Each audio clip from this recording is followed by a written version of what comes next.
Yeah, it's probably the most memorable one would have been last summer.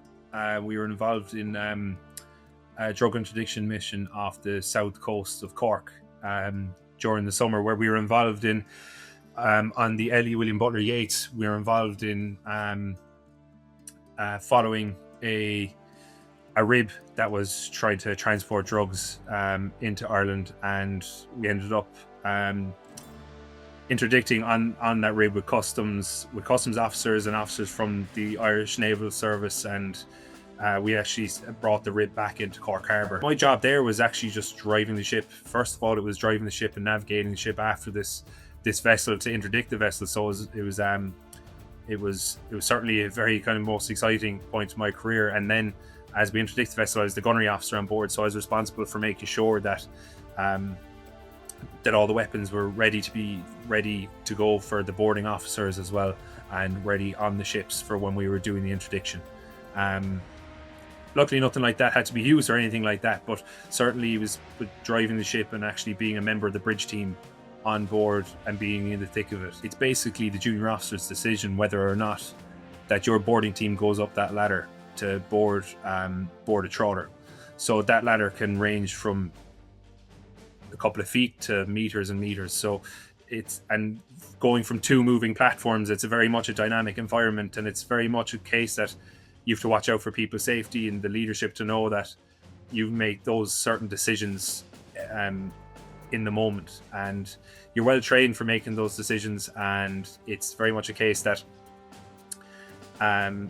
it's expected that the junior officer is confident of the decision and has the faith of those working for them, has faith and trust within the junior officer. And that's what a cadetship really does and strives to achieve, is that you have junior officers who are confident but also competent and are willing to take those positions on. I have a strong rugby background. I played a lot of rugby, and being in that team, I really can reflect being a part of a dressing room and going out and doing a job as a part of a rugby team, and as a part of having my role within a team, whether that being a leader or not, really reflects to what happens within the Naval Service. People come from all over Ireland and further afield, and they can have a range of interests, and they all bring a different quality to being within that team.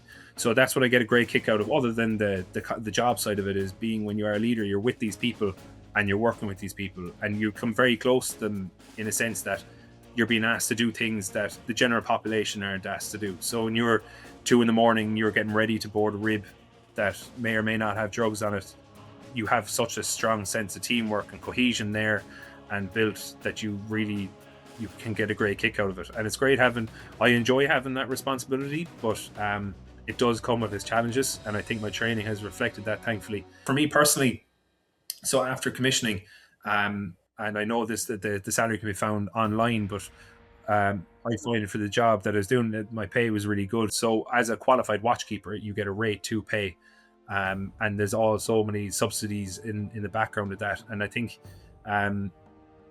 for the job that I do and the pay that I get, I'd consider it good. I'd consider it positive, and particularly now after being at sea. So at the moment, like I am now 31 years of age, so I came in as a graduate. I joined just after turning 23.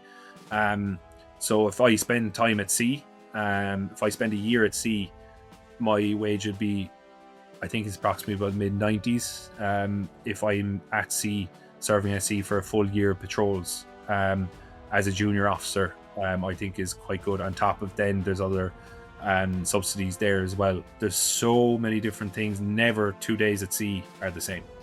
And that's a big thing about it. And then obviously when you're at sea, you do come ashore, you go to anchorage, you get to see great parts of Ireland and ashore and in the Mediterranean or foreign. We have a ship going to America this year, and within a cadetship, I've kind of, and this is what it's something that note, that I've trained with the Royal Navy. I've spent 4 weeks training in Annapolis with the US Navy. I've seen Singapore, I've seen Australia, I've seen so many parts of the world.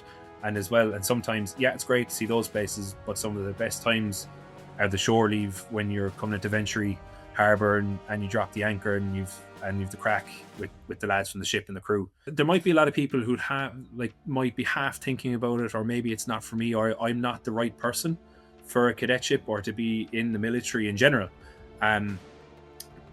But what I'd say to people is, you'd be very surprised. We've people who come from so many different backgrounds and so many previous experiences, that they surprise themselves of how well they can kind of work towards achieving their goals within the Defence Forces, or within the Naval Service in general.